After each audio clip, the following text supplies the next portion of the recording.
Okay, so welcome to our April Pull Up a Seat. We're delighted to have everyone here. Um, your participation and just being able to be here with us today as we discuss this really important topic on diverse patient populations and the importance of having diverse patient populations in research, in educational research, resource guides, and so forth, and the importance of having that as it relates to creating bi-directional materials and sparking conversation, similar to the conversation that we're going to have here today. Pull Up a Seat is really about shining a light on the experiences of Black women with breast cancer. And we do this, this is a partnership that we have with GRASP. And an introduction for today. We are going to, I've welcomed you all, and then we're going to I'll be introducing our speakers, our patient experts, and our 5 agreements for the day, followed by our reason for Pull Up a Seat. So if this is your first Pull Up a Seat, we'd love to share with you and explain what it is that we're doing here and the reason behind having this conversation. And then we are going to hear from Julia Maues, who is the co-founder of GRASP, one of our partners, about the mission for this, and they are hearing about their mission. Followed by our keynote speaker, Dr. Timiya Nolan, who will be speaking, and then we're going to have our breakout sessions. Our breakout sessions will be an opportunity for an exchange of ideas. They will be led by our patient experts and the attendees. The patient experts will have 5 minutes within their breakout groups to share more and dive a little bit more in depth about their stories, and also as it relates to this topic. So how has the impact or a lack thereof of diverse patient population voices in materials affected their treatment and their journey so far? And then we'd like to have it be really a conversation. So those who are within the healthcare space, to ask questions, and vice versa, so that we can really have honest conversations. These breakout sessions are not recorded, so do not be afraid to be authentic. We really want to have conversations that really spark change and spark action. So that is what we're trying to do within that space. Those who have participated in our Pull Up a Seats since they've started, they started last fall and kicked off, have really been inspired, and it really has helped to promote change within their organizations. So I'm glad to have you here. And after that, we will then reconvene at noon at the top of the hour to connect the dots on the data and breakout room recaps. So we'll have our patient experts. We have 2 this week, so our groups are going to be a little larger, but that's going to be wonderful, and we're looking forward to having that conversation, followed by your feedback. So we'll have an open room where we'll have conversation. Those who are not in the breakout rooms, we will have a main room discussion with Dr. Nolan, and it's just as powerful. And yeah, we're just excited for you to be here. So with that, I'm going to get started. We have our patient experts that are joining us. We have Marissa Thomas, who was diagnosed in November 2015. Marissa, I would like, if you can, to just, please share a bit about your story. I'm not going to read your bio, but I'm going to ask if you would please just share about your story. So handing it over to you. Thank you. Good morning, everyone. I am tuning in from Seattle, Washington. It's pretty early here, but glad to be here. Some of you may know me. Again, my name is Marissa Thomas. I am the co-founder of For the Rest of Us. We are one of the first all-inclusive communities for women of color who have been diagnosed with breast cancer. I myself, as Shonda had mentioned, am a breast cancer survivor. I was diagnosed in November of 2015 with stage 2 breast cancer, just about 2 to 3 months shy of my 36th birthday.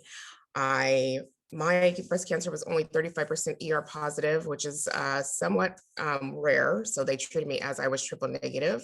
So I did chemo, radiation, and I had 2 breast reconstruction surgeries. I also work in healthcare. I've worked in healthcare for almost about 20 years now, so I know how to navigate the system. So one of the reasons why I started For the Rest of Us is so I could help women and just people of color in general learn how to navigate the healthcare system. Also, when I was diagnosed, I have met a young woman who was Hispanic named Christina. We were diagnosed around the same time. She was triple negative. Finished treatment at the same time, became really good friends online. And unfortunately, her breast cancer returned and metastasized all throughout her body, and she ended up passing away.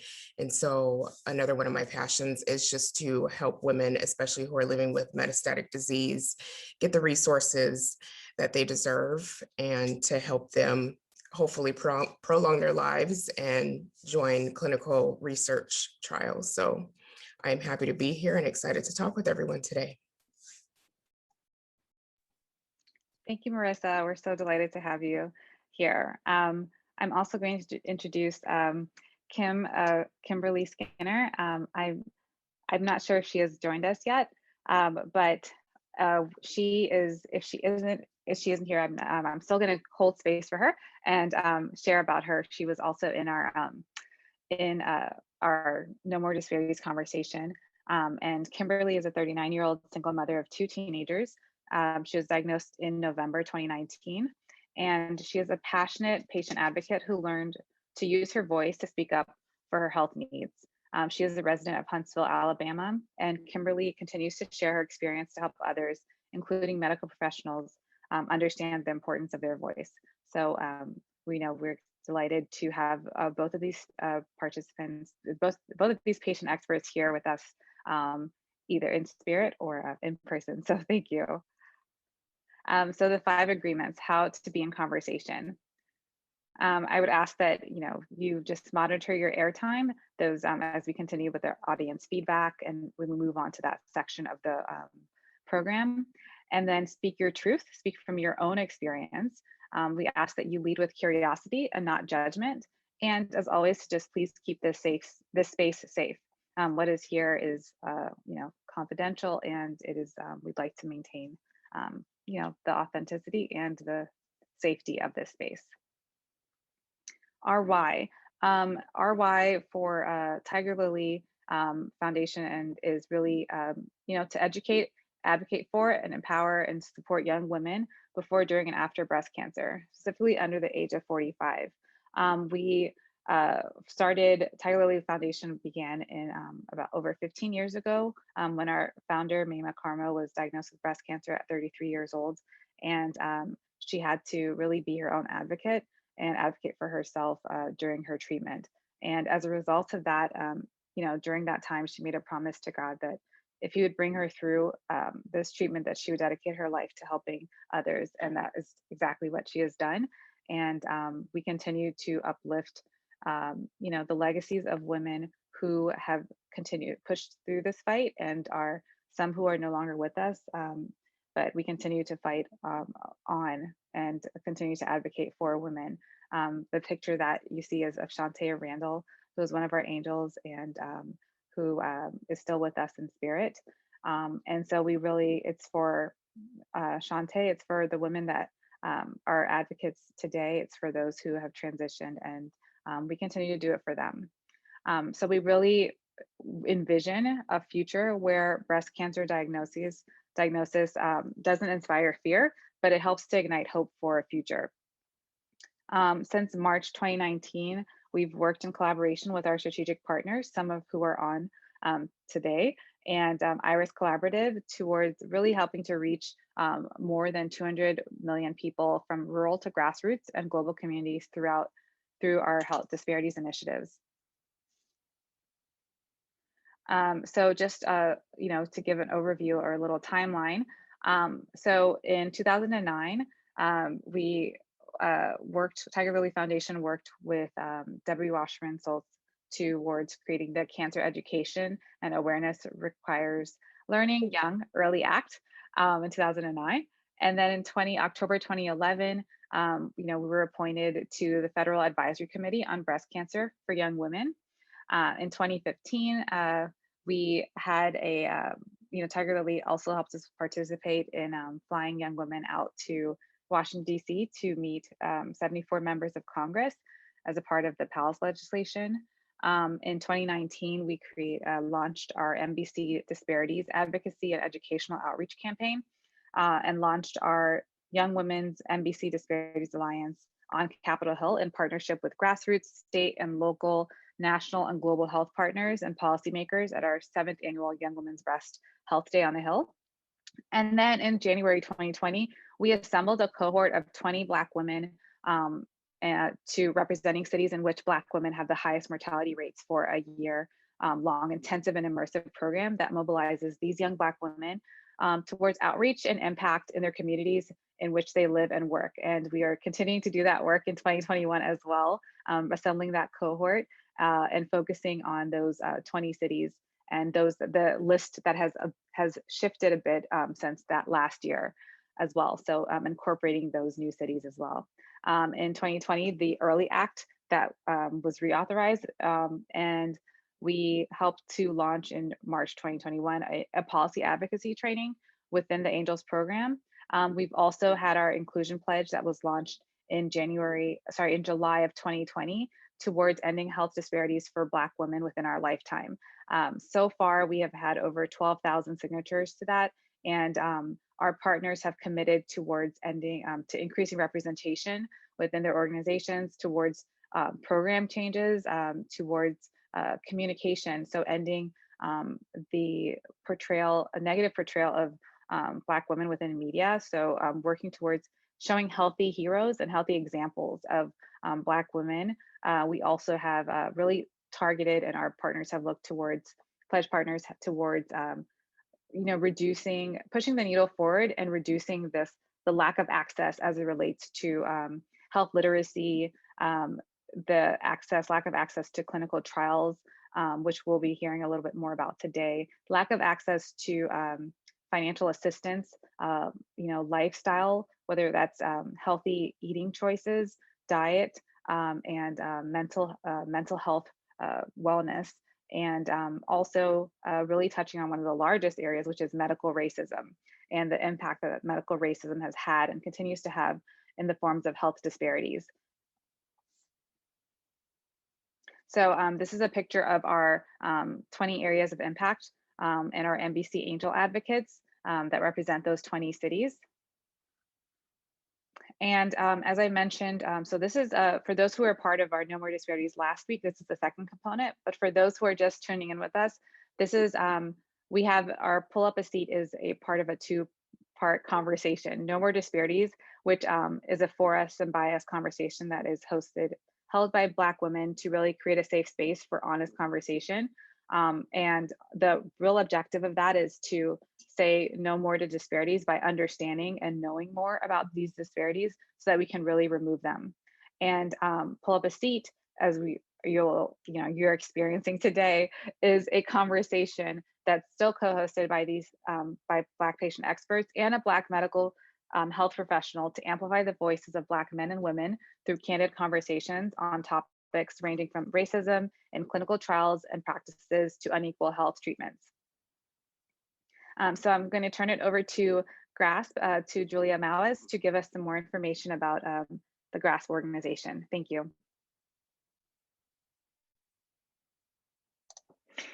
Hi, everyone. It's an honor to be here. Some of you may be familiar with GRASP. It's an organization that I co-founded with Christine Hodgson. And the idea behind GRASP is that patients are experts in living with cancer.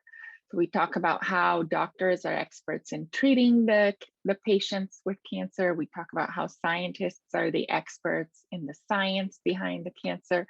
But we patients living with the disease or that have lived with the disease are the experts and really know what it feels like and what priorities we have in our lives.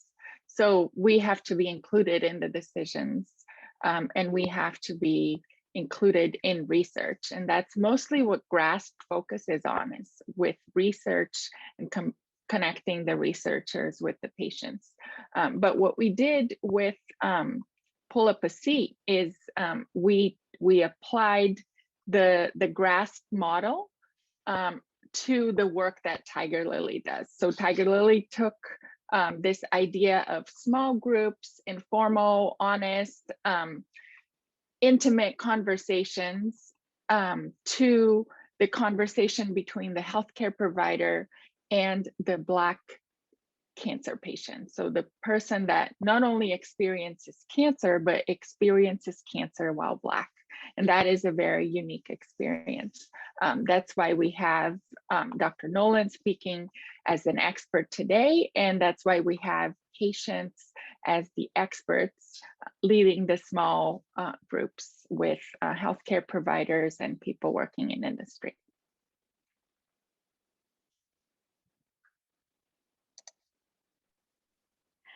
Thank you, Julia. Okay, and now I'm to introduce Dr. Tamiya Nolan, is an assistant professor and nurse scientist at the Ohio State University College of Nursing and Comprehensive Cancer Care. Dr. Nolan studies issues in cancer control. Her community-based research program, excuse me, is looking at ways to improve quality of life and health among individuals from underrepresented, underserved populations through the development, implementation, and dissemination of targeted interventions. Dr. Nolan's work has been supported by the National Cancer Institute, American Cancer Society, Susan G. Komen, and others. She earned a BSN, MSN, and PhD at the University of Alabama at Birmingham School of Nursing and completed postdoctoral training at the Ohio State University College of Nursing. Dr. Nolan, it is such a pleasure to have you here, and we're so looking forward to hearing from you. Thank you. Thank you. And I will just share my screen here. I want to thank you for the wonderful opportunity to have this conversation or start this conversation with everyone. And I won't belabor this information, but I did want to take the task of introducing, why it's important for diverse patient population participation. And because the work that I do is primarily focused in communities, I really take this to heart and am really interested in this topic. And so as we look at what is the problem, our problem is that when we think about cancer clinical trials, only about 5% of eligible cancer patients are actually participating. And then when we look even deeper at that, less than 3% of those identify as a racial or ethnic minority. When we break that down to Black folks, it's about 2% or so that are Black, and then about a little less than 1% that are Hispanic, and then we have the other categories that kind of follow behind. And so this is a huge issue. And, as we think about kind of seeing why this is an issue, why are Black and brown people missing in clinical trials, we know that there are a number of different reasons and rationale, but just to name a few here, quite frankly, provider and researcher shortfalls are probably one of the biggest issues that we face. You hear a lot of times that people are saying, oh, well, no one asked me. Or, somebody talked to me about that, but I really didn't understand what they were saying and I didn't have time. So poor information delivery. And maybe even the person who was talking about the study wasn't seeming as if they were genuine. Other problems that we see with the provider researcher as a shortfall is really restrictive study designs. We know that Black and brown people are more likely to have multiple chronic conditions, right? And so unfortunately, in the design of some studies, we've seen that people may say, okay, well, if this person has, one cancer, they can't participate if they've had another cancer. Or we just want to focus on someone who has cancer alone. We don't want people who have diabetes or hypertension because that messes up our data. We want clean, nice data. We don't want to include those individuals. And so sometimes they will design a study in which they will include certain participants and exclude others. And then let's not forget about patient socioeconomic barriers. And so as we talked a little bit about kind of the delivery of information, health literacy is huge. We do know by and large, there are definite issues in health literacy as far as it relates to people of color. So that might be people who may have immigrated from a different country and they speak a different language, or they may not have a high degree of education, and some of the words that might be on a consent form might be too long, and it's medical jargon and they're not understanding. And so those are huge issues on the patient side. We also known from Unger and colleagues that there is a difference in participation as it relates to income. So people who are higher on the income level tend to participate more in clinical trials, including in addition to education. Higher educated individuals are more likely to participate in clinical trials. And then as we think about location, a lot of our clinical trials are taking place at comprehensive cancer centers. And in just a little bit, I'll show you where those comprehensive cancer centers are located. But, you know, depending on how close you are to that center, you may or may not be aware of that particular trial, or, you know, it might have transportation issues getting to that particular location. And then, you know, what about feeling comfortable? We do know that a lot of our Black and Brown individuals are more comfortable staying in their own neck of the woods, if you will. I'm from Alabama, so I'll say that. And so some of our comprehensive cancer centers are not located in those areas. And so that's a huge issue when we think about patient socioeconomic barriers to participation. And then there's this one that we always talk about. I've listened to the pull up of seats that have come from Dr. Sutton and also Dr. Felder, and this huge issue of mistrust of providers and researchers. It's prevailing, and it's for a good reason. So we do know in this country, we have a huge problem with racism, both institutional and structural. And, you know, that really colors the way in which we are perceived, but also the way in which we think others perceive us. And so we may or may not be more apt to participate in clinical trials because of that. Also, I'll say the U.S. syphilis study is probably one of the most prevailing issues that you hear a lot of times. Again, I'm from Alabama. Well, Tuskegee, Alabama is right up the road from my hometown. And so people still talk about what happened in Tuskegee. People still talk about the fact that a U.S. funded study was able to go on where they infected people with syphilis, and these individuals were untreated. And there was a perfectly good medication that would be able to treat that. But they just wanted to see what untreated syphilis would do to the human body. And they happened to do that in a very low socioeconomic area in Alabama. And we know that was a huge atrocity.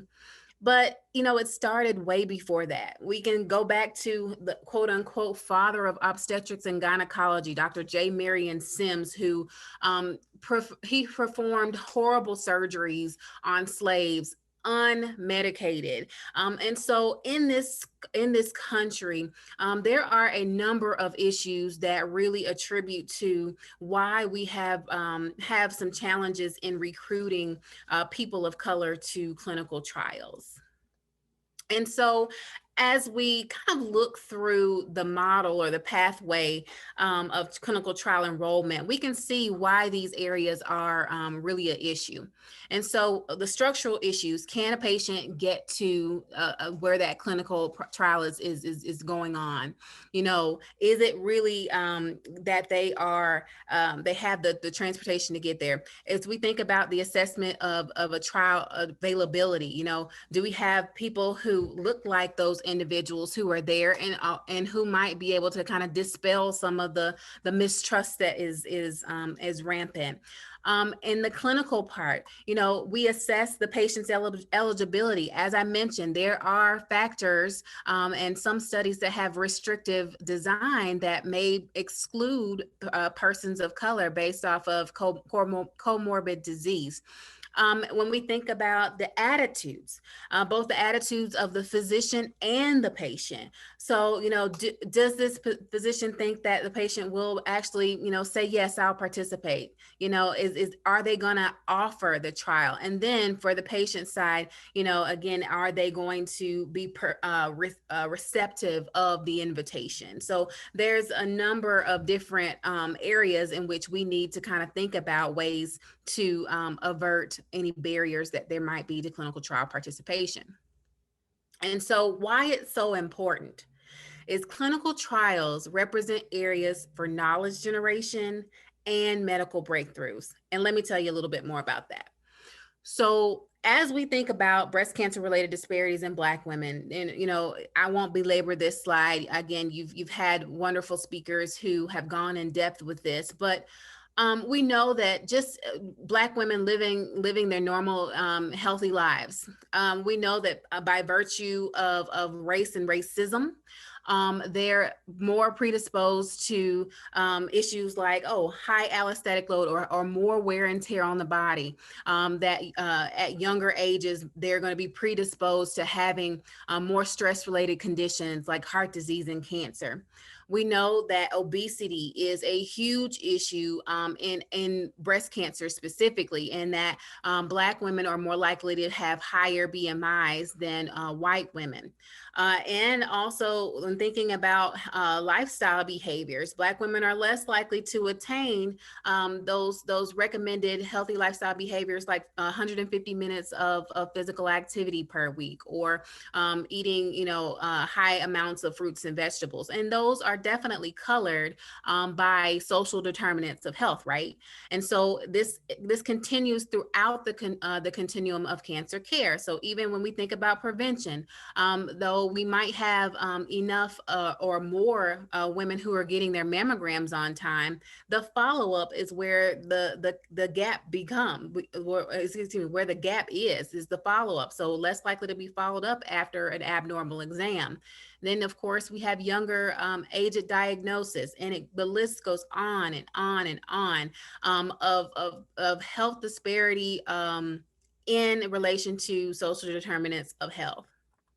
And so when we think about medical breakthroughs actually breed disparity. And so this is a graph that shows you incidence and mortality in comparison to of white women to Black women.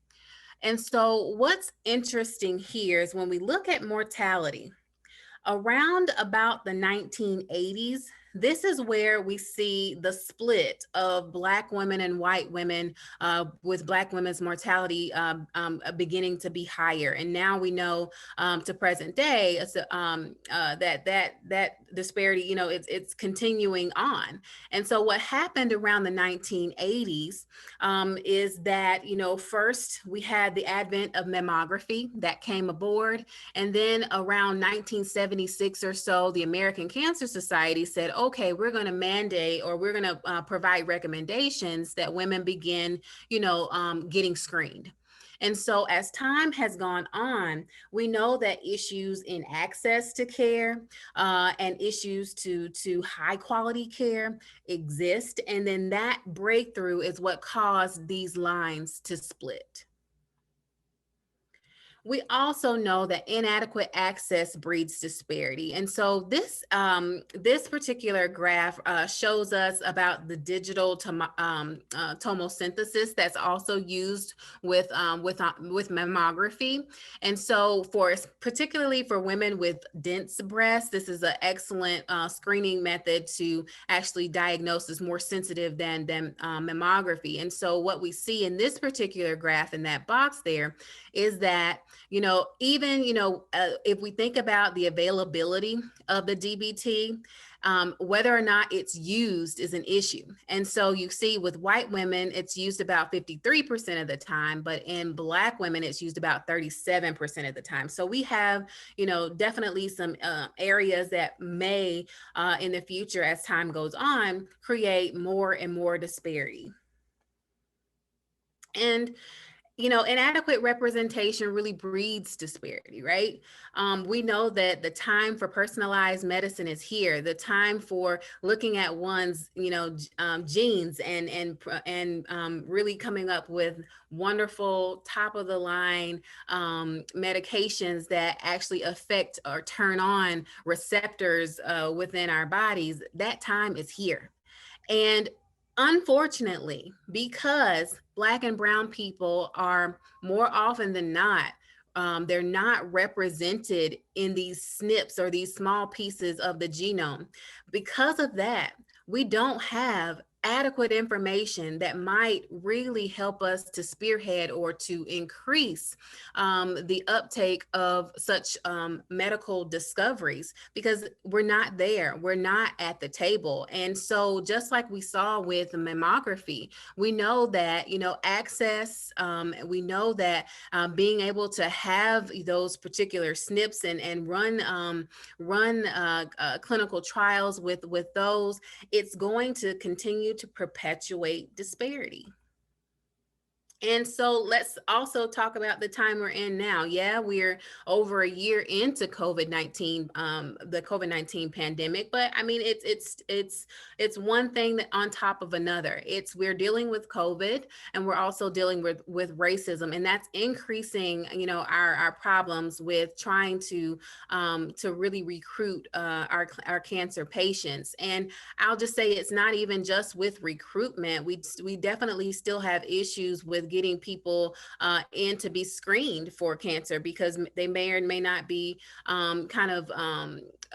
okay with going into the clinical setting right now, or they might just be putting things off because they don't have time to be off of work. There are so many issues that kind of compound on one another, and I'll use the term, there's intersectional issues that affect clinical trial participation as well. And so, as we think about why, again, it's important to have people involved. So most of my work has been with young African American breast cancer survivors, and so I have been endeavoring to really intervene in quality of life. And so what I found in my dissertation research was that when I started in 2013, there were barely any studies that looked at women less than the age of 45 who were Black. And so my mentor, Karen Meneses, had done some previous work looking at quality of life in a predominantly white sample. And so she came up with this diagram on the left, showing quality of life as a metric of physical, psychological, social, and spiritual well-being. And you can see the arrows of where things connect there. But when I did my research, what I found with young African-American breast cancer survivors was that they had a tremendously spiritual experience. And so that spiritual experience really colored both the physical, psychological, and social pieces of well-being, but then also that knowledge, having the knowledge of what should I do, what should I be expecting, from both the healthcare providers and other survivors. That was one of the things that really improved or decreased the quality of life that the breast cancer survivor had experienced. And so when we think about interventions, we know that almost doesn't count. You have to address issues and address nuanced pieces of the experience in order to have the best effect. And so why is culture important in healthcare? Well, we do know that culture, groups of individuals, they share culture, they share common social determinants of health as well. And so when we look at, Healthy People 2020, they kind of give the myriad of what social determinants of health look like. But I think it's also important to understand how much those pieces of the social determinants of health actually affect the outcomes of care. And so this figure on the right here really shows you about 10% of the outcomes or of health are kind of related to clinical care. And then we see that 40% are related to social and economic factors, some of which we can change, others we might not be able to change. And then 30% really affects the health, or is affected by the health behaviors. And so those are things that we can change in order to affect better health. And so as we think about culturally informed care and recruitment, culturally informed care may enhance access, the use, and may enhance the outcomes. And so we think about building trust, huge, huge. Like we talked about mistrust earlier. We know that culturally informed care promotes the use and the recruitment in healthcare. We know that it improves patient education, satisfaction, and adherence to medication. We know that culturally informed care really reduces biases, and of course, it improves outcomes. And so as we think about our discussion that we're going to have here today, we need to be thinking about workable solutions, right? So in the literature, you will find that patient navigation is an excellent way to improve clinical trial participation. In that patient navigation, it's important that we have that implicit bias training, that people are self-aware, that people can really turn themselves off as they go into rooms and they, have these sensitive discussions about clinical trials. And with that, it's not only cultural competence or the skills, but it's also humility. And so we need to be actually having action steps that we can apply the skills that we learn. And it's a continual process that we're doing. We also need to have resources to avert the social economic challenges. And so whether that's partnering with social work and getting bus passes so that people might be able to kind of access services, or maybe that is providing some sort of financial incentive for people to participate. There are many ways in which we can use patient navigation to really move over the hump and the hurdle of getting Black and Brown people into our studies. And one thing that I think is probably underutilized is really robust advertisement of studies. I know that there are hundreds of thousands of studies that are going on right now, but how many of them do you truly know about? And so we have, clinicaltrials.gov, Research Match, they're wonderful sites. But most of the people who are joining into these it's kind of a word of mouth in the health system. So somebody's approaching them, or they might see something on a health system site. But I think we need to do more about broader outreach. And so thinking about spots on TV, radio, one of the literature reviews that I did kind of recently, we looked at video use in recruitment of clinical trials. And so in that, we found that cancer survivors really liked videos to increase their knowledge about what was going on in their survivorship. And then also, like I said, for clinical trial recruitment, it's seeming to be something that we need to do a lot more of. We need to be using listservs from community partners. And then, of course, because of Tigerlily, already social media is huge. Breast cancer social media is definitely one of the broadest that I've seen, especially on Twitter. And then we need to diversify the pipeline. So we've got to have more healthcare providers, more researchers who look like the individuals whom they are intending to reach. And as we think about how we do that, it's important to have stopgap programming and beginning and primary education, because we lose people all along the way, whether or not they're completing high school. Okay, they did that. Well, how many people are actually completing their entry-level undergraduate degree? Well, we get a lot of people that fall through the cracks there. And then also master's prepared, and even fewer getting to the PhD. Less than 3% of PhDs are actually Black. And so that's a huge issue when we think about who are the principal investigators that are leading these studies. And then also, we need to think about amending the traditional professional school application processes. And so by that, I mean that it's not just about your GPA, because we know that caring matters and that can't be graded on someone's test. We know that other holistic mechanisms need to be used in order to diversify the pipeline. And I kind of alluded to partnerships and relationships a little bit earlier, but it's important, I think, that this quote from Margaret Mead says, "Never doubt that a small group of thoughtful, committed people can change the world. Indeed, it is the only thing that has." And so we have to really go about this as an approach together, because together we can really move mountains, and together we can get the information that we need to make sure that all breakthroughs are, distributed equitably, and that we have effectiveness across different racial ethnic groups. And so one of the steps in which I do that is I use community-based participatory research, long word. But really what that means is that I invest my time into building trust in my community here in Columbus, Ohio. I seek stakeholder engagement and buy-in. And by that, I mean, I have partners in research. And so I have breast cancer survivors, and also because I do work in the cardiovascular space, I have also Black men with cardiovascular disease who are, members of our boards.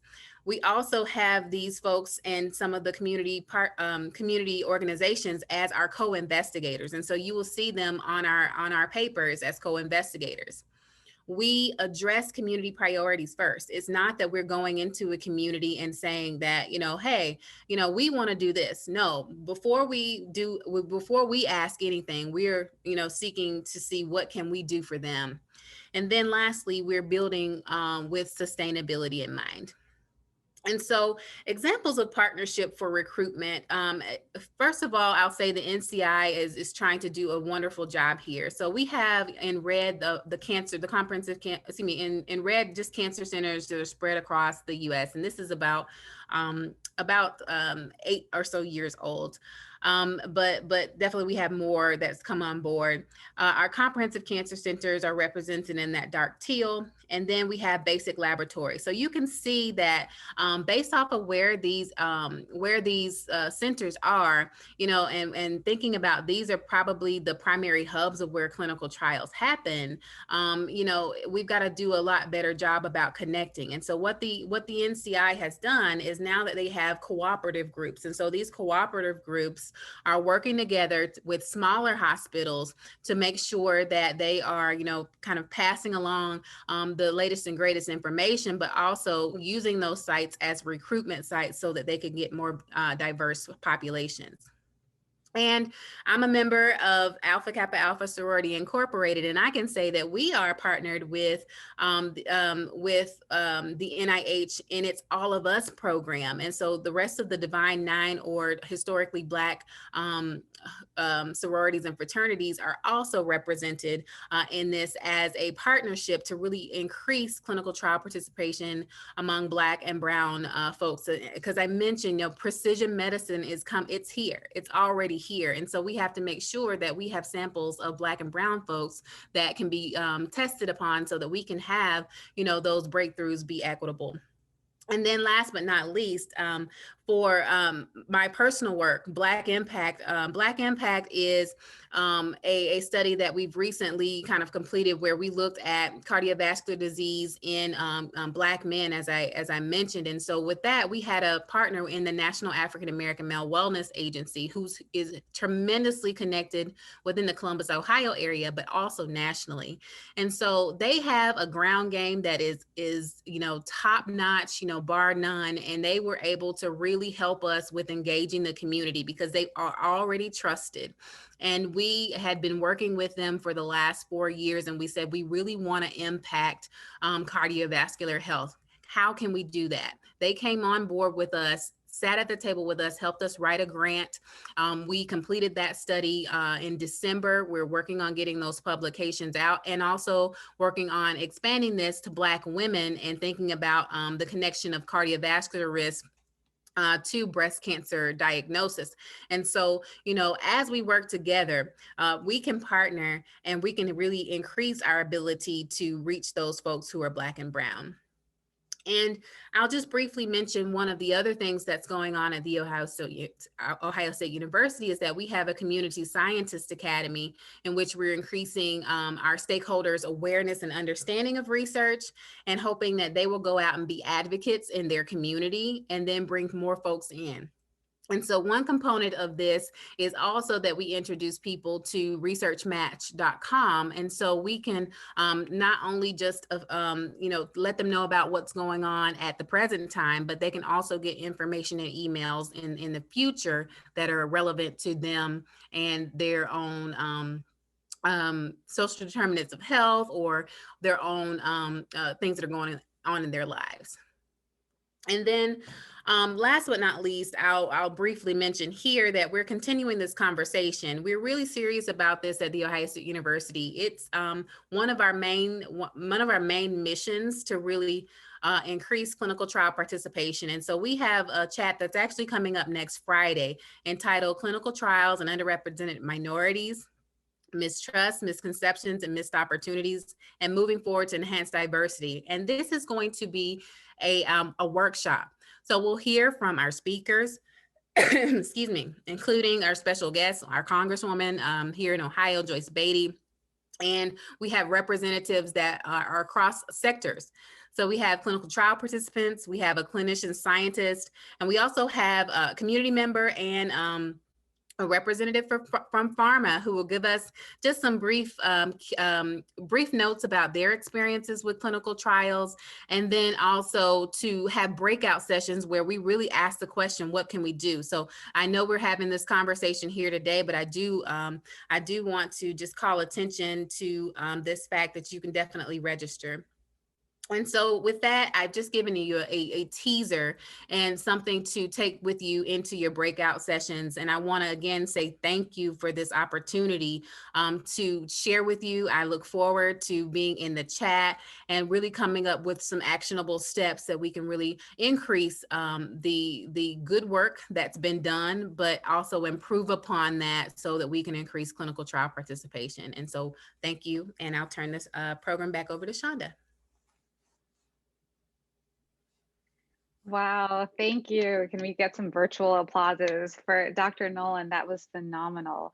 It was so informative. Thank you so much. We definitely have some comments in the chat, and we're still looking forward to the breakout sessions as well. And so just for some logistics, excuse me, some logistics for the breakout sessions. So we are actually going to have 3 groups. We have Kimberly Skinner is here, and so she is going to be as well in the breakout room. And we also have Stephanie Walker, who is also going to be leading one of our breakout rooms. And so just to give you another recap about what the breakout session, how it's going to run, we're going to break out now for about 15 to 20 minutes, and we'll discuss a little bit more about Dr. Nolan's presentation. And then also as it relates to the patient expert, their story. So they're going to start, the patient expert will begin the conversation, is going to be leading the conversation. This will take place for about 5 minutes. And we really want this to be also interactive. So if you can please put your camera on, if it's possible, during that, that'll be really helpful. It's easier than looking at a lot of just black screens to be able to see someone's face. And also share from your experience as a healthcare professional. What have you gleaned from Dr. Nolan's presentation? What are there some takeaways? Has your organization started to implement some of this cultural sensitivity training? What are you doing? Let's have a conversation about it and come up with some actionable solutions. So Julia Mawaz is going to start putting us out into these breakout rooms. And when we come back, we'll hear from Marissa Thomas, we'll hear from Stephanie Walker, who will share a bit about her story, and she'll also share the takeaways from that conversation. And we'll hear from Kimberly Skinner as well, her story and takeaways. So that is what we're going to do. Those who are going to be in the main room, we're going to be here with Dr. Nolan, and we're going to be answering, she's going to be answering your questions. We're going to have a great conversation, discussing, what she just went over into more detail.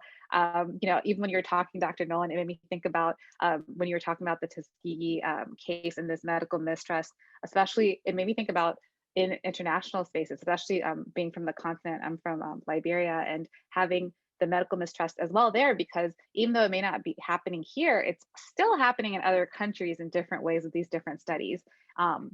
Julia's from Brazil. I see her nodding her head as well. This still occurs.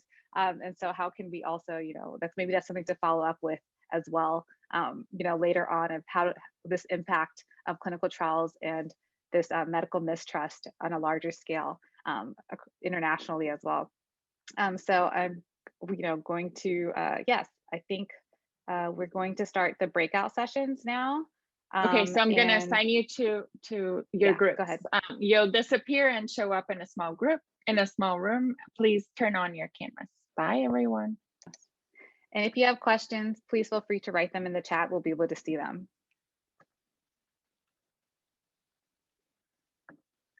Okay, while that is happening, yes, all right. So we're moving around, and then some of us will be staying here. Right. So if anyone in here would prefer to go to a small room, we can move people around, and I'll go to the rooms to check on them.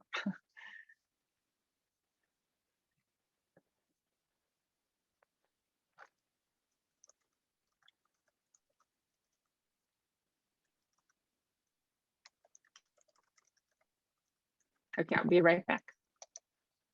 Okay. All right. Wow, Dr. Nolan, that was great. That was such a great presentation. This is really informative. For those of us who are still in here in the chat or in this main room, who would love to, feel free to unmute yourself. I know that some of the questions, I know Lizzie, she went into one of the breakout sessions, but one of the questions that she had was about the study does the study address any of the reasons for Black women being less likely to follow up from an abnormal screening, and are there higher burdens of barrier part of this problem? Was what are her questions? Absolutely. So again, I can't say enough about the social determinants of health being an issue. And so, yes, transportation may definitely be an issue. Time is probably the biggest thing. And so, if you're familiar with the Black woman schema, so you're thinking that, as a Black woman, I have to do everything, and I have to make sure that I'm going to work, and I have to make sure I'm taking the kids. And a lot of times with that, your health follows or falls to the back of your mind. And so maybe, all right, well, it was just a little bit abnormal. If it was really something, they would call me. And so that's when you have the other issues from the health system side. And so there are cracks that, it's hugely fragmented as we think about care. And so how we have tried to get over those cracks are through patient navigation. And so having a dedicated person to call and follow up with people. And if we don't hear from you, we're going to call you back, or we're going to send a letter. And so just being diligent on the healthcare provider side. But as we think about that, I'm at a comprehensive cancer center. And so there may or may not be those same resources that are available at smaller centers that are treating cancer. And so I think that breeds some of the other issues that we have with follow-up, and then also thinking about primary care just in general. How many folks have primary care who are going to be following up with that, and seeing, did you go get your mammogram this year? Okay, well, what did it say? And so if you don't have that other impetus, you might not, you might just continue on with daily life. And like I said, they'd call me if it was really something. They'd let me know. They would be diligent about it. And sometimes that doesn't happen. Yeah, definitely. Yeah, thank you for sharing that. I know I see Sam as well as on. I don't know, Sam, if you have any questions as well for Dr. Nolan. Yeah, I mean, I guess kind of tacking onto that screening to diagnosis question, so many of us are required to go to kind of freestanding radiology locations. Has there been any partnerships that you know about to kind of shorten that time frame, like with callbacks or like same day callbacks? Because sometimes it's like an extremely long process, and that like length of time limits our, has been shown to have bad outcomes. Absolutely. I couldn't have said that even any better than you just mentioned. So yes, it's a huge issue that we have. And so again, when we're thinking about what are we doing now, I can speak from the Comprehensive Cancer Center side that we have those navigators who are trying to be those stopgaps so that we don't have people that fall through the cracks. And so I can say that that has worked tremendously in those settings. But again, it's not at every site. And so those people who might be going to those smaller sites, they might have less staff who are able to kind of do those or perform those tasks. And so it does come down to, all right, do we have that availability? And then, as you mentioned, I think before COVID, this was a huger issue. Now we're trying to pull people in to come get their screenings. And so, scheduling, it used to be a tremendous issue or a barrier to get folks in. Now, I think that's not so much of the case. A very good question and very perceptive. Yes. Mm-hmm. Yeah, and can you just talk about, I know you talk about patient navigation and the importance of that. And do you have any suggestions, or is there on cultural competence with humility training? Are there specific courses or any resources that you could suggest, that others could sort of look into? So one of the things that I always have folks do, like the first thing I teach a cultural competency course, is I have them take a bias assessment, because a lot of people don't even think that they're biased, but we all are. I mean, that's natural. So you learn to have a bias towards things that are hot when you're a kid, like, okay, don't touch the stove, it's hot, right? You have a bias towards things like that. So it's natural to distinguish good from bad, hot from cold. That's how we get through in life. I think if we had not done that, our ancestors living in the caves probably wouldn't have made it, because they just didn't, they didn't have those natural instincts. And so I think as much as we are combated with, unconsciously, making distinctions on the fly, we have to also set aside time to really look at self, do that self-assessment and move forward. And so Harvard has a wonderful questionnaire. It doesn't take very long to complete. It's called the IAT. And you can take that and just see where your biases may lie. And so we do know from research that even when we think about healthcare providers, they have biases too. And so there's a white bias. And so people are more receptive to people who have lighter skin. And so thinking about treating cancer pain, a white patient who says they're in pain is more likely to be believed as compared to a Black patient, right?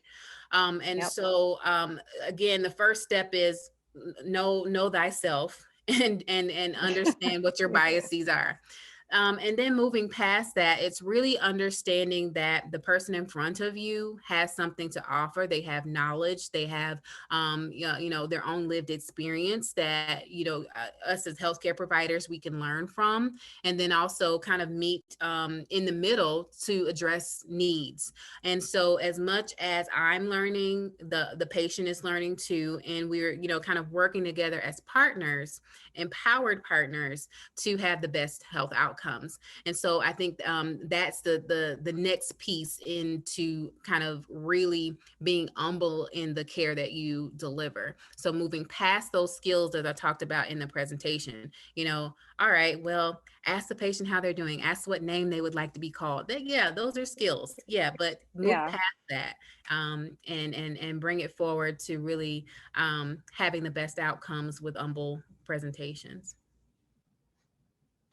So good. That's really good. So I'm curious, I know you mentioned about, teaching this course. How long have you been teaching it, and how is it sort of, I guess, is it one of those that it's you're constantly learning and adapting and changing, shifting the curriculum as time goes on? Because it seems like it's such a, it's a constant, yeah, like you're constantly learning something new or a new skill. Are you adapting that into your, how are you adapting it into the training?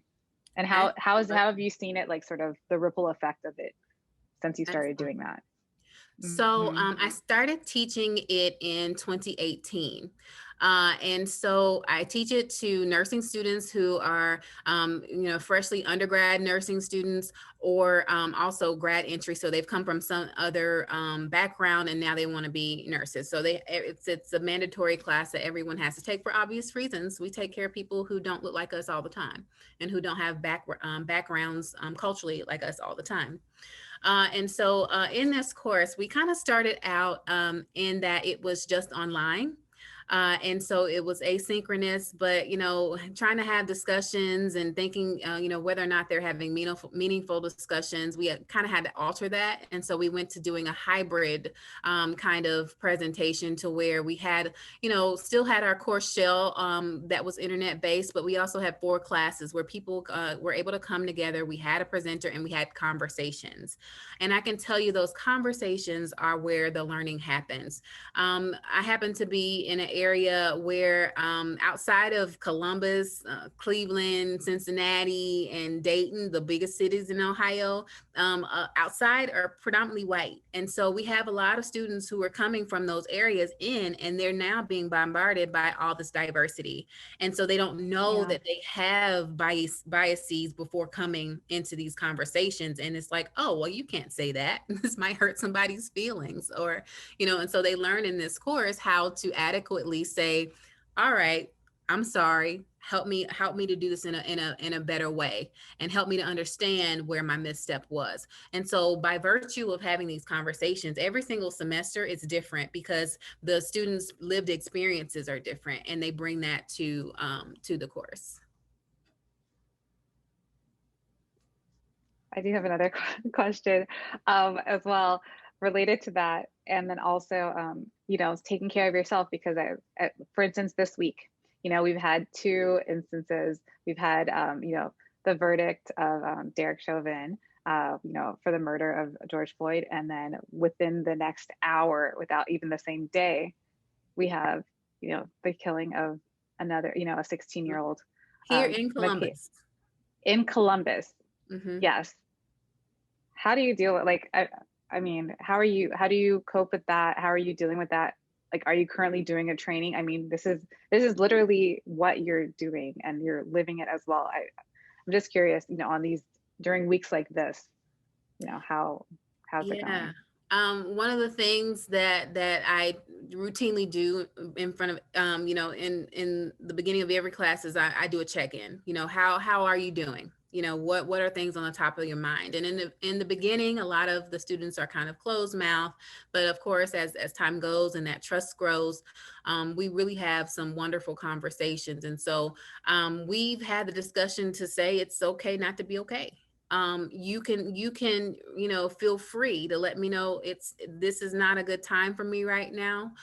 We are dealing with social unrest. We are dealing with issues that could keep happening, and you think you can be happy. And then you get, like I said, this was right here in Columbus, Ohio, the murder of Ma'Khia Bryant. And so it's Bryant. And so it's a huge tightrope, if you will, in trying to educate our students right now, because we found that with COVID and then all of the other compounding issues with structural racism, really giving it a name this past year and calling it out, we've seen mental health struggles in our students. And so in those students who we've identified issues, we definitely, we send them out for culturally confident care within our College of Nursing. Actually, we have some individuals who do mental health services. And then also in our university, we have an anti-racism action plan where we are actually putting measurable steps around how can we really disarm racism in our institution, And it is not just saying that we're anti-racist, but we have webinars, we have candid conversations that are happening on multiple levels. We are calling a thing a thing.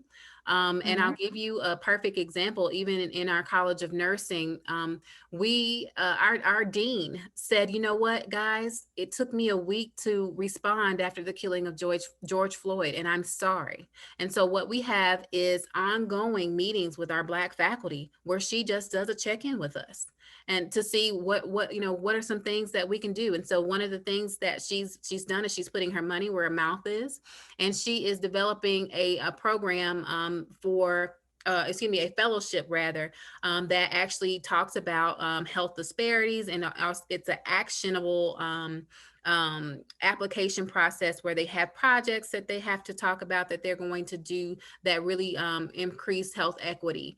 And so that's a cross-campus wide initiative, but it started in our College of Nursing. And so long story short is that, it's always a check-in. And then it's the realization that we're in a fluid society right now, and we have to be versatile enough to provide services where they are needed.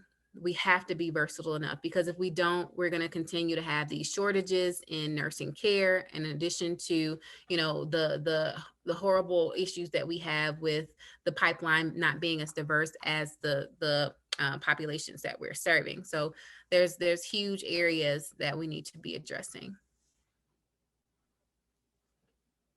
Yeah. I don't know if I don't want to like hog it all. If there are any other questions, if anybody has questions that is on, please feel free to write them in the chat or unmute yourself and ask. I love your questions. They're great. Oh, thank you. I have tons of them. I love to ask questions. So, okay, can you talk a little bit more about the community-based participatory research? Like that CBPR, I'm really interested in that, like the whole community aspect, like you're talking about togetherness. And I love that quote that you use at the end. And we're the same thing, like for Tigerlily this year, we're focused on community, the same idea. So I want to hear more about this research and the impact, because it seems so holistic and just natural that we have that, but it obviously isn't. So I just want to hear more about like what that entails and what, the stakeholder engagement and stuff that you're looking at. Yeah, so you made a good point there. It seems so natural and intuitive, but if it was, more people would do it. And so it's hard. And the reason why, no, I won't say it's hard. I will say that it takes more time so people perceive it as hard. So, for example, as a researcher, if I were to be one of those people who did things like an epidemiologist, well, there are already data sets that are collected for me. All I have to do is to, analyze the data, right? So that can be done, relatively quickly. Whereas with the community-based research, it takes you time to build those relationships and then, be able to kind of think about how you can move forward with your own research. And so I'll give you an example of how that worked for me. So I came from Alabama, Birmingham, Alabama, where I had, built great connections. I had been there for 12 years as a nurse, and then, kind of moved through all of my training and had just great access to everything. If I needed to be in a church, okay, that's a phone call to a good friend, or that's okay, I can say, Pastor, can you reach out to such and such? If I needed to go into someone else's community, I had an organization, survivorship network that I could say, all right, well, who are your partners? So it was connected already. Then in 2017, I moved here to Columbus, Ohio. And it took me, I will say, a good year before I was able to get in the faces of people who might actually be able to help me. And so that period of time, it wasn't that I was idle. I was having meetings with people. I was, getting my face out there, letting people know who I was, what I did. But, it took some time to say, all right, well, she's not going anywhere. She's still here. She's still knocking on our door. She's still asking us, what can she do for us? And so really in 2018 was when things started to roll for me. And you can see that in my publication trail too. So in that lull of a year, there wasn't a lot that went on. And so in 2018, I met up with Drs. Daryl Gray and Joshua Joseph, and we started working with the National African American Male Wellness Agency. And in that, we just volunteered, you know, Dr. Joseph and myself, we said, okay, well, if you want to do some research, we'll be your research directors, and Dr. Gray is the medical lead. And so they have an annual walk every year that they do where they do health screening of African American men. And so in that, they've had all this data. And so we said, all right, well, we're co-research directors here. Let's look at your data and see what you have. And of course, with African-American men being the lowest on the totem pole, we found that there were huge issues across the gamut when you think about blood pressure, glucose, cholesterol, you know, everything was just off the charts and high. And so they had been having these walks for the past about 15 or 16 years, and nothing was changing with those numbers. And so what we did last year was we were able to, even in the pandemic, really put forth a concerted effort to have a community-based lifestyle intervention where we address social needs, whether it was transportation, whether it was food insecurity, whether they need a primary care provider, we addressed those needs. And then we met up with them in teams of 10 every single week, with one of us leading the session, education session about, you know, healthy diet, physical activity. And then we also had a trainer out there. And so what we noticed after 24 weeks of being with those men was that we decimated those numbers. We had people who came off of medication. We had people who had better mental health. I mean, it was just tremendous. And all of that came from a community partner that we had, develop a very strong relationship with, and taking the time to understand what they wanted, what they needed, what their priorities were, and then together melding this approach about how can we affect the health of Black men. And so, you know, community-based participatory research is really one of those ways that you break down barriers. We had no issues with recruitment or retention. We had about 90% of the people who started the study completed the study. And that was a 6-month-long study that we did. And so that's all based off of relationships that were built. And so I think that, you know, when done right, community-based participatory research is absolutely the way to go. And as Tigerlily kind of moves forward, it's really using your angel advocates to be those legs in the community, and then partnering with other, comprehensive cancer centers, because it's not just community, but it's also academic. And then also thinking about who in the government can help you. And so that's why you see with our webinar that's coming up, we have people all across those sectors, because we need everybody. We need to wrap our arms around our community. There's a wrap it out for your. Thank you. Thank you so much, Dr. Nolan, for that. And for sharing that information. For those, thank you, everyone. We're all back in this room. I was talking, Dr. Nolan, we were talking in here about community-based research. I don't have, let me make sure I have the whole name. Community-based participatory research. Participation is key. And she really said a point, I think that was really, which you all heard about, which is just the 90% rate based off of a completion of participation within that study over a 6-month period of time, or it's a 9-month period of time. But it was because what we didn't hear when you all came in was that it took a year from Dr. Nolan working, moving from Alabama to Columbus, Ohio, to build those relationships. And I think that's something that we don't talk about or hear as much about. And it's so important, especially in this time when we're focused on health disparities, community building, and that takes time.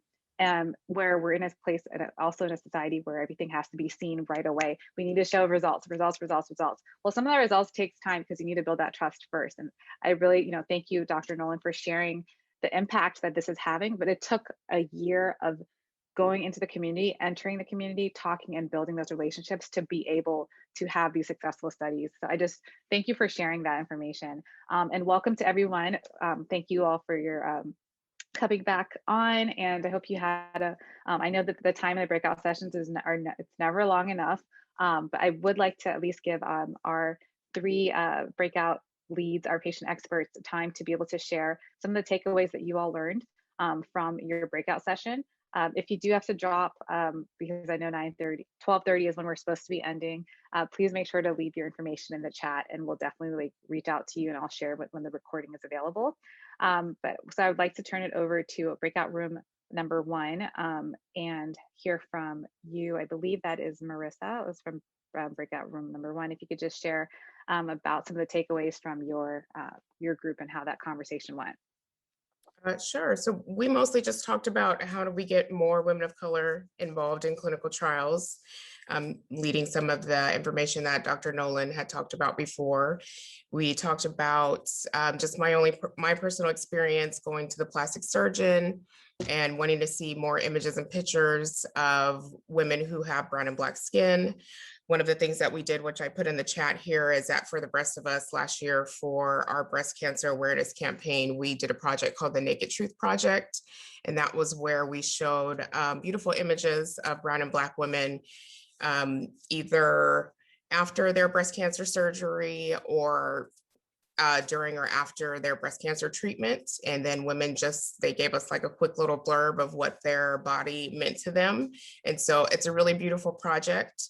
You can take a look at it online. We also made it into a book. And so then that way women can look at this by themselves as well. Also share it maybe with their medical providers.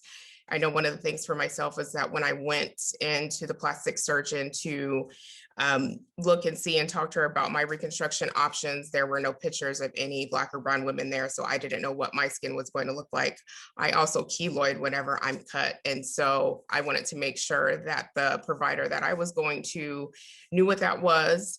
If they couldn't treat that themselves, sending me over to a dermatologist or another provider who knew how to treat me for that, because as breast cancer survivors and thrivers, we're going through a lot within this period. And so you just want to make sure, as vain as it may seem to somebody, we want to make sure that we come out looking, the way how we want to look and make sure that we're okay with it. And so that is one of the biggest reasons why we wanted to do this project, not only so that way women could have something that they could look at, also so that they could be proud and see that even with these scars or having, remaining flat or having a double mastectomy, that they are okay with it and see that there's other women that they could relate to as well.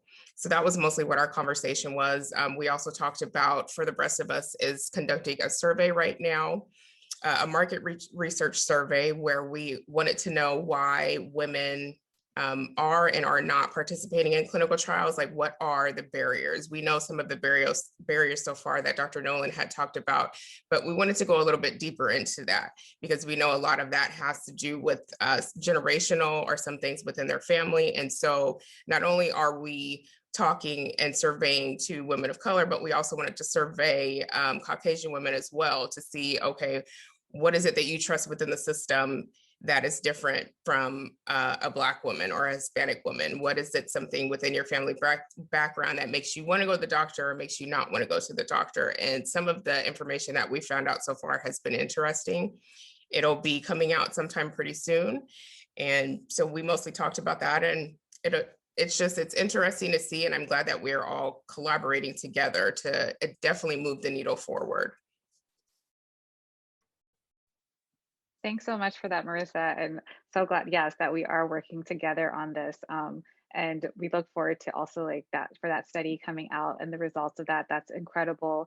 And yeah, that we can work together towards really, addressing what some of these barriers are, and getting into the more data that we get, the better it is to be able to really pinpoint and move towards removing those barriers. So thank you so much for that. And I think that you provided the information in the chat as well. So yes, thank you so much, Marissa. We're going to move on to breakout group number 2. I believe that it was with Kimberly Skinner. So Kim, if you can come on, if you would like to, it'd be great if you could come on video. If not, understand. But if you could just share, a little bit share your story and share what your action items, what your takeaways were from your group. I'm so glad to have you on. I love that background, by the way. It's beautiful. I'm about to start chemo, so I didn't want you guys to see all the machines and everything. So I took away from actually from my group and from what Marissa just said, I want to see people that look like me. Went to a birth surgeon, 3 of them, and there was no one on the wall. All the before and afters, there was no woman of color in the whole portfolio. And so I just want to learn more how I can help others, how I can get the word out to different healthcare providers about the need for women to see themselves. They need to see a mirror of themselves. And we do want to feel beautiful, and a lot of women are attached to their breasts. That's how they identify. So don't just push it off as, well, the cancer's gone, you're good. We want to still feel good about ourselves, even though these emotional scars, these physical scars, we need that support. I was diagnosed at the age of 38, and I noticed that there wasn't a bracket for me. There was childhood cancer, elderly cancer, but we were just left out in limbo. Like, what happens after the diagnosis? What happens? Because you go from treatment to treatment to treatment, and you really just get tunnel vision into that. And so I had several different social workers that went through, because they popped in, said their name, gave a card. That's all I heard from them. There was no support for me. But then even if right now I look around me, there's the support. They've come in and sat down and talked, and this is what we have available. To me, it was just like, you're strong and you'll get through it. Being diagnosed with triple negative breast cancer, and being misdiagnosed with having a fibroma in the beginning, because of a provider being rushed to just do one biopsy, could have left me having a memorial right now for saying in remembrance of. So I want to see more imaging being done for the dense breast, as others have stated. And I had a PET scan and had ovarian cancer too. So I got it again, and then breast cancer again. So, and still nothing had changed since being diagnosed on December 31st, 2019. In 2021, there's still not me in a book. And so I took away from mine is there are people out there that are willing to learn and take the time to see where they can be render aid, they can be support for different women of the minority.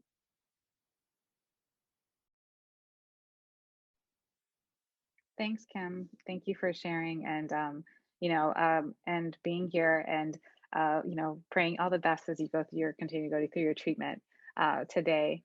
That we're with you, and yeah, it's so important, like, to be able to see yourself represented, and the important, like, the comfort that you said you feel as well, and even having these social workers, like you said, that have sent you, like, they've given you a card and that's it. But also, I think that goes to what Dr. Nolan was saying about this cultural training and the importance of having that and being responsive, that it isn't just that you're sending someone a card. These are to have the humanity component. I think it was with humanity is so important. That part is so key. This is a person, you are a person. And, so thank you so much for sharing that and being here with us. And I'm going to also hear from our last participant, our last patient expert, Stephanie Walker, if you could also just share. Thank you for leading a group, and also, to let us know share about the takeaways from your group and about you. Thank you so much. Thanks for the opportunity. I am a metastatic breast cancer patient. I was diagnosed de novo in 2015. I'm on my first line treatment still of one medication, been no evidence of active disease since 2016. Retired nurse, forced because of the disease process. I was in nursing 40 years, from academic to critical care mostly. But my diagnosis was out of the blue, routine mammogram, had done all the precautionary things, trying to be as healthy as I can, and doing the mammogram screening because I'm older, and breast exams and everything, and I didn't feel anything. So, oh well, after many years of mammograms, here I am. But needless to say, I didn't know anything about advocacy until 3 years after my diagnosis because I didn't need anything, I thought, just living my normal life and everything. So, but anyway, I found advocacy. I'm really big now into not only disparities, but also women, Black men and women living in rural areas and getting access to care. So in our group, we were talking about not only, the different biracials or different races having the same issues that we're having, in research, So those are some foundations that are out there that are helping women with ovarian cancer, finding clinical trials. And it also came up that when we're talking about research, we're talking about, as Dr. Nolan mentioned and several people in our group, if you don't look like me, I want to see, I appreciate all the research. I don't care what color you are, but it would be just amazing to go into a symposium or something and see a whole bunch of people, young like my children, kind of young, that are the researchers that are doing this basic research. It's important. They need to have a face. I want every researcher that's in a lab playing with a mouse of some sort to realize that they're the human face with that. From the bench to the bedside is what we're talking about. And we're chipping away at this iceberg, as we were talking about in our group. You see this great massive structure on top, but underneath it's even bigger. And that's where we need to get to. We can chip away up here all day long, but we need solutions, the solutions that are going to get underneath that iceberg and to affect some change. So essentially it was just talking about the organizations and, the Miss Laura from the public affairs, talking about just getting access, having people to get access to care. And her job is what she wants is to take what the community wants. She wants to hear what they have to say and then take it internally. So to affect the change. So we have to do that and not just get the lip service. We want results. We want to affect change. Thank you. Thank you for that. And yes, we want results. We want to affect change. And thank you for, each one of you for participating in this conversation and taking it back, not just here, but being able to listen, getting some solutions, some suggestions, and being able to apply them in your organizations and being able to share more about the importance of this cultural competence with humility training. Dr. Nolan has been teaching this since 2018.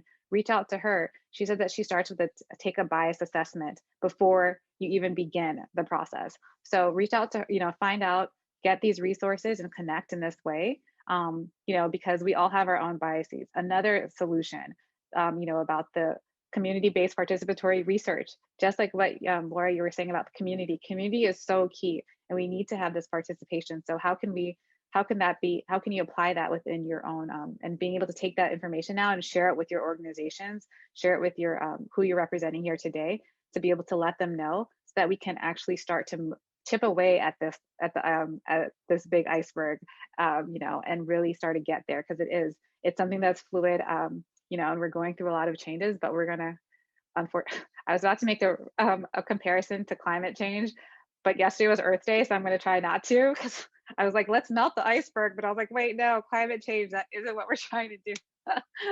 Save the polar bears. Yeah, but really we need to also melt away at, and I think it's more maybe the iceberg of heart and human, like that needs to be melted away more so, that we're human, and that every person, that face could be your mother, your sister, your brother, a family member. And once we do that and seeing the human side, we can really get some stuff done, because everyone on this call is a part of a community. We're a community here, and we're working towards that. So let's continue to do that. I highly recommend, please, Dr. Nolan's information is in there. Please continue the conversation. Like I told you, this is a 3-week process this April. Last week we had No More Disparities. This week was Pull Up a Seat. Next week we're all going to The Ohio State. We're taking it virtually and going there to Dr. Nolan to check out what they're doing on health equity, and that conference is taking place. Please register for that. I had dropped the link in the bio, but sorry, I dropped the link in the chat. I'm going to scroll up again and see if I have it. So put it in there. Someone can drop it in there. Okay, thank you, Dr. Nolan, put it in there. Please register. Let's keep this conversation going and let's continue to move towards actionable solutions. I'll send out, you're gonna get a recording of this, so not to worry. We're also gonna have some takeaways, infographic that you can share, and then also some links to some of the resource guides and suggestions that Dr. Nolan shared in her presentation. So please look out for all of that. And as always, thank you so much for creating a space. Thank you to our patient experts. Thank you to Marissa, to Kimberly, to Stephanie, to our partners, GRASP, Christine and Julia, and our allies who are note takers who were on the screen. Thank you all so much. Have a great rest of your Friday. Take care of yourself. Take care of yourselves. It's been an emotional week, as Dr. Nolan and I were talking about, with this verdict, with the death, another killing in Columbus, Ohio, where she is. So let's continue to just keep space for each other and hold ourselves as well. Thank you all so much. Have a great weekend and all the best.